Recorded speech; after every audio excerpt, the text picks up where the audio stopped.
today. But today, I love today. Today is Dia de los Muertos, which is Day of the Dia Dead. de los Muertos. Right, and everyone thinks that's Mexican or Halloween, but it's not. No. It is not. It is a holiday that gives families time to honor and remember loved ones that are no longer in the land of the living.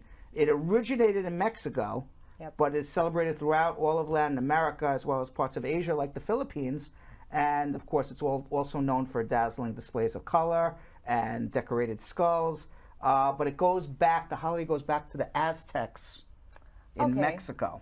Yeah. And the Aztecs in Mexico would honor their dead on this day, November 1st. It's really beautiful, like the different ceremonies. I have some family in Mexico, and like the way they just set up like these beautiful altars like for people that have passed, and just the symbolism behind Dia de los Muertos is, I think it's a beautiful really holiday. And then when the Spanish arrived and conquered the Aztec Empire in the 16th century, they brought Christianity, Catholicism with them, and they infused All Saints' Day with Dia de los Muertos, and it kind of morphed into what it is today. Yeah. So, and families, as you were saying, they throw parties. Your family throws parties? No, we do it on like a smaller scale. It's not that big in the Dominican Republic, but I grew up around a very Hispanic dominated community where there were a lot of Mexicans, and they do celebrate it, so I have seen it.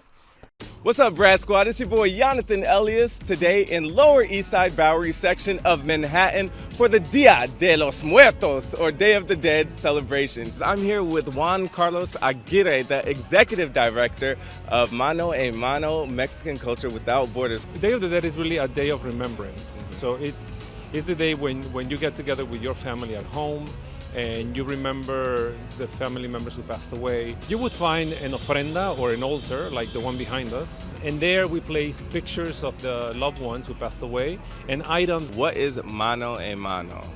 So Mano a Mano is an organization that was founded to preserve Mexican culture and teach Mexicans, Mexican Americans, and non-Mexicans about Mexican traditions. So Coco was a great film in terms of the story and in terms of the animation, and there's a lot of elements of it that are amazing. My mother brought me here when I was a very young kid, and then when I came to the US, I was very lost in terms of came to New York City where there were hardly any Mexicans. I was in school, the only Mexican in the classroom. I usually picked on by other kids because I spoke different, looked different. There was an internal fight within me trying to either become like someone else or pretend to be somebody else, or learn about who I was and my culture, and then, take strength from there. So I brought some students. We come from Trinity School. Why do you feel like it's so important for students to know about, this culture and this festival? Actually, I'm from Spain, and we don't have this celebration in Spain. We have actually something very different, where people go to the cemetery, they bring flowers to the dead people, and it's more like a sad celebration. And I wanted them to know about this Mexican celebration, which is like celebrating life.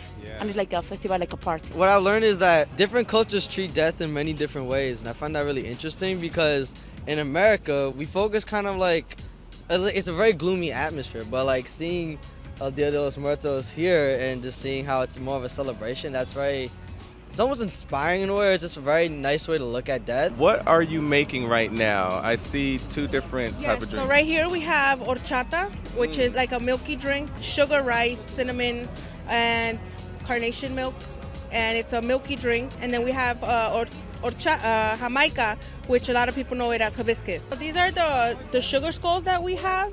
This is the typical things that you would put on the altar for the Day of the Dead. We have the smaller size, we have the bigger size, and then on the other side we have the bread, which is also the typical Day of the Dead bread that we do. It's called hojaldra. I feel that it's important for this type of event to be celebrated because it's our culture. So, we share a little bit of our culture, and you grow up, and at least for me that I was already born here, my mom has always showed me the culture, and it's a nice culture. Anything that can help the community, any community though, not only the Spanish community. That paper that a lady brought yesterday, these are the names of the people who were killed in Pittsburgh, and it was really sad for me, being so grateful for something like I had to place the prayer, the paper and the candle in some place, safe place, and that's it. But means to me a lot because it's a little magical. I don't know if it's gonna sound cliche, but it's a little magical when people put in your hand something extremely special like this, and you have to carry that, you know?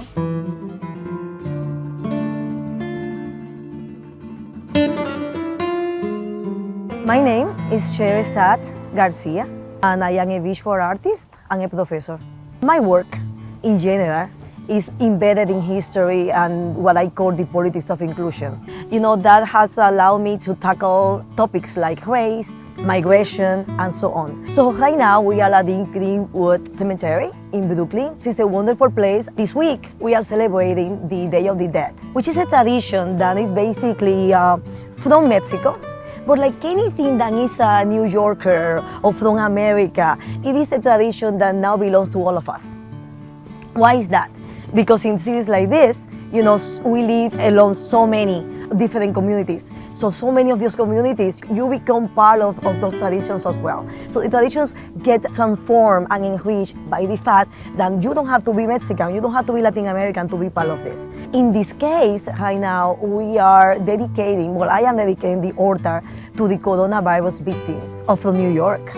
So if you have a chance, come visit and then light a candle for anybody that you knew, any dear one that passed away. I was fortunate enough to be commissioned by Greenwood to create this altar for the Day of the Dead at this very, important moment. And what I did was to once again be inspired by the idea of transforming tradition. And I wanted to celebrate that papel picado, which is such a iconic Mexican way of doing paper. So what I did was to make the entire altar created by paper, by laying paper in different ways with different colors. So completely inspired by the tradition of all this very colorful and very cheerful, almost, way to celebrate the dead. We are in a moment of a very difficult moment for our communities, but that doesn't mean that it's not a moment of hope. Because the moment you are celebrating the people that pass away, and the moment you see beauty, there is hope.